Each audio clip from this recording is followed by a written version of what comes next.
Time to check in with Otto Sitterly. He won the ISMA championship this year by just 7 points over Mike Ordway Jr. It was quite a battle on the series this year. 3 wins for him along the way. 2 at Lorraine, that was with the MSS, and then he won with ISMA at Sandusky. So another championship for Otto Sitterly. We'll look back at that and look ahead to see what he has coming up down the road. Let's head out to Canajoharie. 55-year-old Otto Sitterly is laying low on Sunday. He spent most of the day on Saturday getting a plow on, so that's another story in itself. Otto, how we doing, man? Doing pretty good, Doug. How about you? Not bad at all. He's lounging today. So we thinking we're going to get some snow soon? Is that why we had to make sure to get that plow on there? Do you know something I don't know? Well, it would be nice if we didn't, but I just wanted to be prepared for when it does show up. Yeah, there is a possibility we could get a little this week, but it doesn't sound like it's going to stick around. So it seems like it was a pretty darn good year and quite a battle up front with you and Mike Ordway. Yeah, it was a good season. You know how it goes. You can't win them all, but we definitely would have liked to have had more than 3 wins, but it wasn't bad. Well, what was the goal? Was it to win a lot of races or win a championship? Well, I guess both. So I suppose we did pretty good. It sounds like it right there. So was it close coming into the final race? Did you know what you had to do to win the championship? Yeah, it was close. Ordway Jr. Had been running very well all season. They had a mid-season deal, sort of mid-season and on. They were really strong, breaking track records and winning big races. And it just seemed like, we were as good as anybody and better than most. But if there was anybody that really, when he was on, we didn't have anything for, it would have been, Clyde Booth's car. So going to the Star Classic, basically we were just going there to hopefully be a contender for the win. We didn't really have that thought that they wouldn't perform as well as they needed and that we would outperform them by that much. And so my mentality wasn't going there to win the championship. I was just going to go there and try to be a contender for the win. And ironically, we didn't win the race, but we broke the track record. We were fast all day, and so we broke the track record, sat on the pole. He was like maybe 5th in time trials, and there's points for all that. Okay. And then we had a good draw. I think I started 2nd, and he started back a little ways, maybe 7th. And, I knew I needed to lead a lap. There's 5 extra points there, so I led the first 30-some laps. And then we just we missed on our setup substantially.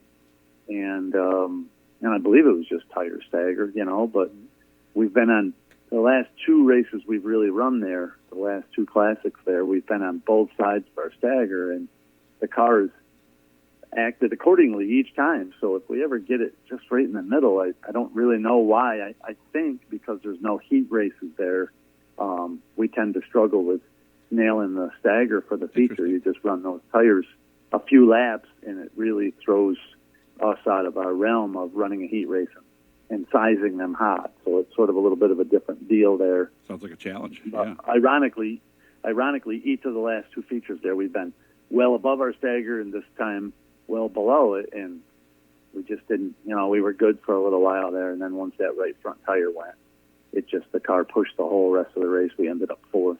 Okay, and where did he end up? Because obviously you were 23 back coming in, or something like that. Yeah, he ended up 7th in the race. So just like I said, time trial, leading that lap, and then finishing 4th versus 7th was enough that we squeaked them by 7 points. Which I was so upset after the race that I didn't even really give much of consideration to all the points and all that stuff. And Nicotra, we were trying to find the scales after the race, and Nicotra stuck his head in the car, and he says, "I think you won the championship." But at that point, it didn't really absorb. I was just really frustrated that the car was that bad in the feature, because I really feel Jeff Abold is like the benchmark in that race, and he's really, really good at that racetrack. But all things considered, I know that we can run with him easily. Even if he was to beat us, we should have been able to run wheel to wheel with him in that race. And we couldn't. You just couldn't catch What's him? that? You just couldn't catch him, huh? No, I mean, he drove around us. On the restarts, they had double file restarts, which I I like, but I chose the inside, and the car was just so tight it wouldn't even. I couldn't. I couldn't even. The restarts killed me because I would go to gas it up, and I would run into the guy next to me if I didn't let off. It just would not rotate. Just go right up the racetrack. So Jeffrey passed us.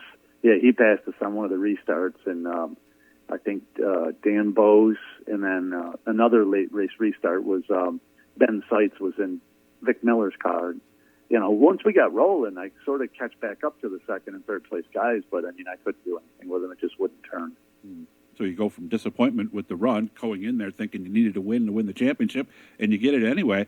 And by the way, we got to make sure we get well soon to John Nicotra. And I don't want to tell too much because of HIPAA rules, but it sounds like he's doing better. So, John, we hope you're listening to this and hope you're out here soon. So went from disappointment to, what was it, more relief after that then when you find out that you actually did win the championship? Yeah, I don't even know as though I would call it relief. It wasn't expected. So, okay. It was just one of those things where, wow, who would have thunk? They were the mark all summer, and then we just went there, and we were super, super consistent in the car. That's the third time in a row that we've had fast time there for the Classic at Star. So the car is really quick there, but like I said, one of these days maybe we can put that whole thing together and win that race, but it was very disappointing, the feature was. Yeah, it sounds like it. But still, got the championship. And, of course, you got Jeff Abold, so make sure to search my channel for the interview with Jeff Abold afterwards. And, of course, go to ISMASupers.com to find out more. And we'll be having a lot of stuff coming up, including a chat with Danny Sewell on what the future holds. One thing I did find out that I think is pretty cool, and, again, this is back to John Nicotra. He's got another series. This time it's a 5-race series at Oswego, and it's a little different than it was last year, isn't it? Yeah, from what I understand, what they're doing is the same kind of deal. 3 wing races at Oswego, all paying really good money, and then 2 of the Oswego super modified with that tail on the back. He's going to do 2 of those, and it'll be basically a 5-race series with I believe it's like a $25,000 point fund for those 5 races. So that's a pretty neat deal. John works really hard, and he's very proud of the deal that he does, and he should be. In today's super modified world, that's it's a really big thing. Hopefully we can have good car counts and good competition there and put on some good racing. So is that the plan next year, and what else might you do outside of that?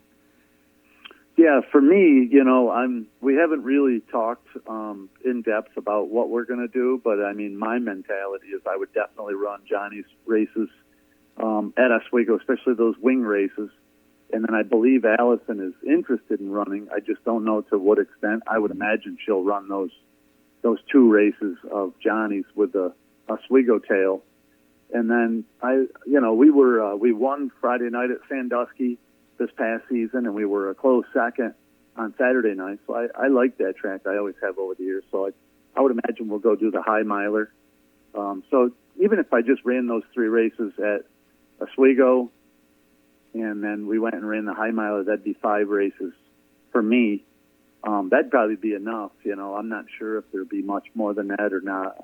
I'm so far off right now, who knows? But yeah, I would imagine I would think that she's going to do something, but I just don't know to what extent at this point. And Allison he's talking about is Allison Sloan. From what I heard, she's going to be running all the Oswego races. I did see something from her on Facebook, but I'll get a hold of her, and that way I can figure that out. Got less than a minute left at this point. So how's the car right now? How are you looking as far as getting ready for next year? Well, the engine in Black Betty is up at Jimmy D's in Syracuse, and so is the wing engine. He's freshening both of those up. And then Black Betty's in the process of being torn apart. It needs to have some work done to it. It's had a couple of rough races here late in the season.